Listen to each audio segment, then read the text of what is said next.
If Disney Lorcana is your first trading card game, then you know it can take a little time to get on your feet.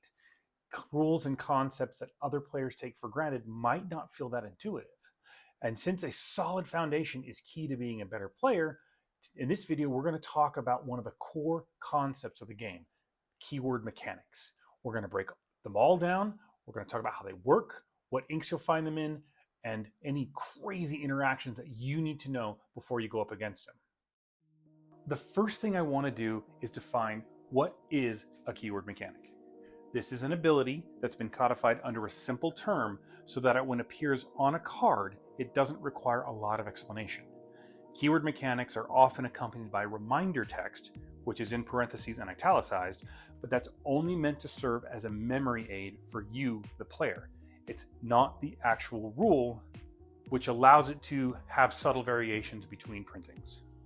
With that out of the way, let's get started.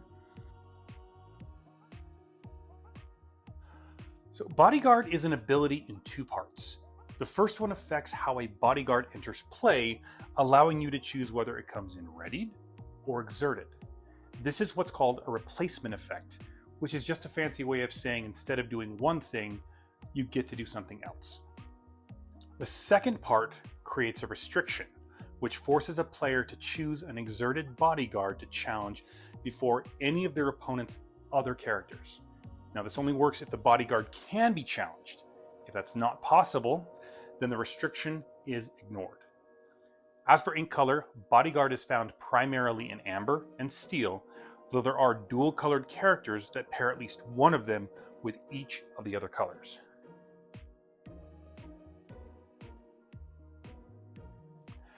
Challenger provides for a temporary modifier to a character's strength, but as the name implies, it only happens when the character is challenging.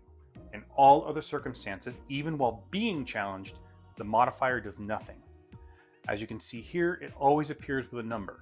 Challenger +1, Challenger +3. That number is the modifier that's added to a character's strength. As an example, let's look at Captain Hook, Forceful Duelist. He has Challenger +2, which gives him a total of 3 strength when he's challenging. At any other time, he's only got 1 strength. It should also be noted that all abilities written in this format, that is to say ability plus n, with n being a number, they can stack. As an example of this, let's look at Jasmine, Fearless Princess. Her ability, Now's My Chance, lets you discard a card to give her Challenger +3 this turn.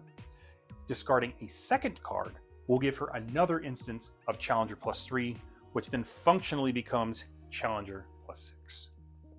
Challenger is found in Amethyst and Steel, but there are 2 dual-colored exceptions, one in Amethyst Emerald and the other in Amethyst Ruby. Let's pivot slightly and talk about static abilities. Simply put, it's an ability that is continuously active, either for a fixed amount of time, like until the end of your turn, or for as long as the card generating it is in play. And there are cards with Evasive that fall under both categories. So Evasive creates another challenge restriction, like we saw with Bodyguard. Only this time, it means that an evasive character can't be challenged by a non-evasive character. That restriction, by the way, only goes in one direction. Evasive characters are completely free to challenge non-evasive characters. Evasive is primarily found in Amethyst, Emerald, and Ruby. Your Sapphire and Steel characters can have it, but only during your turn. Amber, meanwhile, the odd man out, only gets it when paired with one of those primary ink colors. Reckless is 2 static abilities wrapped up under one word. The first part prevents a reckless character from questing. The second part says you can't end your turn if you have a reckless character in ready position, and there's a character or location they could challenge. Now in that situation, it's tempting to think that a reckless character must challenge in order for you to end your turn, but what the game actually checks for is if the character is exerted, however that happened. If that means singing a song or activating an ability, as long as the character is exerted, then the restriction is satisfied. Reckless has 2, let's call them subtle variations. The first one, found primarily in Ruby, with only a few exceptions in Ruby Steel, are characters who either have Reckless or abilities that give it to your characters. The second, found primarily in Emerald, with exactly one example in Amber Emerald and another in Emerald Steel, gives Reckless to opposing characters. Resist is an interesting ability, because while there is another keyword that a location could theoretically have, it's the only one that a location actually can possess right now, albeit in a very limited way. And if you know what that other keyword is, drop that down in the comments and share your knowledge. Resist reduces the damage done by the listed amount. So resist +1 means the character or location is dealt 1 less damage. Resist +2 means 2 less damage, and so on. Because this is a replacement effect, and remember we talked about that with Bodyguard, it applies to each instance of damage that's dealt.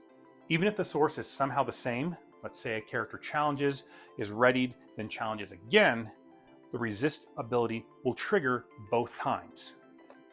Now, like Challenger, this is another one of those +N abilities, meaning multiple instances of resist do stack.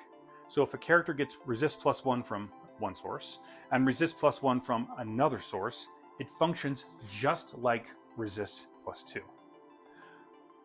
One final note on resist, and please dial in because this part's a bit complicated. Resist only reduces damage done. If an effect puts a damage counter onto a character or location, that's not the same thing and it won't trigger any resist abilities. A good example of this is Bell Accomplished Mystic, which lets you move up to 3 damage counters to one opposing character. Now, if that opposing character is, let's say, Nala, Undaunted Lioness, her resist wouldn't trigger and it would be bye-bye kitty. Resist is primarily a steel ability, which gets it outright, and a secondary ability in Sapphire, which only gets it conditionally, such as when certain requirements are met or when it is being given to another character or location. Of course, the other inks can have resist, but that's only when paired with Sapphire or Steel.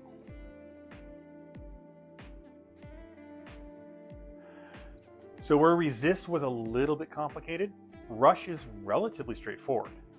A character with rush can challenge the turn it enters play.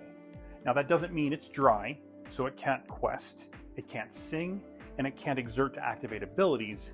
All it can do is challenge. So, like I said, pretty straightforward. Now rush is found primarily in Ruby and Amethyst, with dual colored representation in Sapphire and Steel, and one weird outlier in Emerald. Shift has to be one of the most unique keywords in the entire game. It's found in every color and tied specifically to one type of card, that is to say, Floodborn characters. So Shift provides for an alternative cost to play a Floodborn character as long as it's on top of another character with the same name. There is one exception to that though, and we'll talk about that in a minute. This action is called shifting. A shifted character inherits the state of the character it was shifted onto. The big ones are whether that character was wet or dry, whether it was ready or exerted, or if it had any damage on it. Anything affecting that original character will still be in effect after shifting. Your shifted characters will also be on top of at least one other card, and whatever happens to that shifted character, like being banished, returned to hand, or put into your inkwell, the same thing will happen to everything in the stack.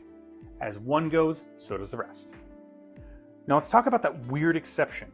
It's called Universal Shift, and so far it's only appeared on a single card, Baymax Giant Robot. But it means it can be shifted onto any other character regardless of its name. Beyond that, Giant Robot obeys all other rules of shifting. Before we talk about Singer, let's first make sure we understand how to sing a song. Songs are a type of action card that, instead of paying their ink cost, you can instead exert a character with ink cost equal to or greater than the cost of the song to play them. Now, Singer allows a character to punch above their weight class, so to speak. It comes with a number attached, and that's the amount you consider when singing a song. So for example, Naveen, ukulele player, has an ink cost of 4, but because of his singer ability, can sing songs costing up to 6, while Powerline, world's greatest rock star, can sing songs costing up to 9. These characters' singer abilities only matter when singing songs, and it doesn't change their ink cost. Any card or ability that cares about that will still pay attention to the number printed in the top left corner. Now, up until Fabled, this ability was found exclusively in Amber, with 2 dual-colored exceptions, one in Amber Amethyst and one in Amber Steel. Fable gave us 3 mono ruby singers, so maybe we'll see some more variety there in the future. Sing Together is unique among all keywords because it's the only one found on an action card, and even then it's limited to just a handful of songs. It allows for more than one character to sing a song, provided the combination of their ink cost and any singer abilities are equal to or greater than the cost of the song. Now, I like this ability, and I actually anticipated it from fairly early on. The only thing I got wrong was I assumed it would be called chorus. Support is exactly what it sounds like, a mechanic that allows a character to lend their strength to another. So it works when your support character quests, you take their strength and add it to another character's. This modification will last for the rest of the turn. Now, while it is possible to give a character multiple instances of support, this is not a plus N ability, so it doesn't actually stack. No matter how many times a character has the support keyword, only the first one applies. So in this circumstance, with both Basil, Practice Detective, and Alice, Growing Girl in play, Basil could only add his 2 strength to one other character. So you'll find this ability primarily in Amber and Sapphire, with a limited amount of dual-colored exceptions. Vanish is a relatively new keyword, and it's probably the most limited one. You'll find it on just a handful of cards in Amethyst and Steel, and only then on characters with the illusion characteristic. Now, I wouldn't expect to see this one very often in the future. On its face, Vanish may seem like a huge downside. So when a character with Vanish is chosen by an opponent for an action, that character is banished. But this downside actually allows for illusions to have stronger stat lines, such as this powerhouse, with 4 strength and 6 willpower for the low cost of just 4 ink. And by the way, Vanish only works with actions, not abilities. So if an illusion is chosen for the resolution of Elsa the Fifth Spirit's Exert ability, Vanish won't trigger. One important interaction we need to talk about. When your opponent chooses your illusion for their action, that Vanish trigger goes into something called the bag. After the action's effect resolves, the trigger will then come out of the bag. If the illusion is no longer in play, say because of You're Welcome sending it to your deck, or Mother Knows Best sending it to your hand, the Vanish trigger resolves without effect, meaning your illusion won't be banished because it's not there anymore. When your character has Ward, your opponent cannot choose it to resolve any effect, be it an action or ability. So if your opponent tries to play Into the Unknown, but your only exerted character is Cusco, Temperamental Emperor, the effect would fizzle. Now, while this protection works against your opponent, it doesn't work against you. They can't Into the Unknown your Cusco, but if you wanted to give him Challenger with Yelena North Uldra Leader, you could. Now, Ward protects things from being chosen by your opponent, but it doesn't work against effects that don't require a choice. Something like Under the Sea or Tinkerbell Giant Fairy. Under those circumstances, your warded characters would be subject to the effect. And if you're wondering what to look out for in those situations, it'll be words like each or all. Ward is found primarily in Emerald and Sapphire, though like most of these abilities, there are dual-colored exceptions where something else is paired with one of those 2 primary inks. And there you have it, 12 keyword mechanics all laid out. Now, of course, this list will never be complete as I keep adding new ones with almost every set. And if you want a sneak peek at the next mechanic that we're getting, then click on this video right here to learn more about Whispers in the Well.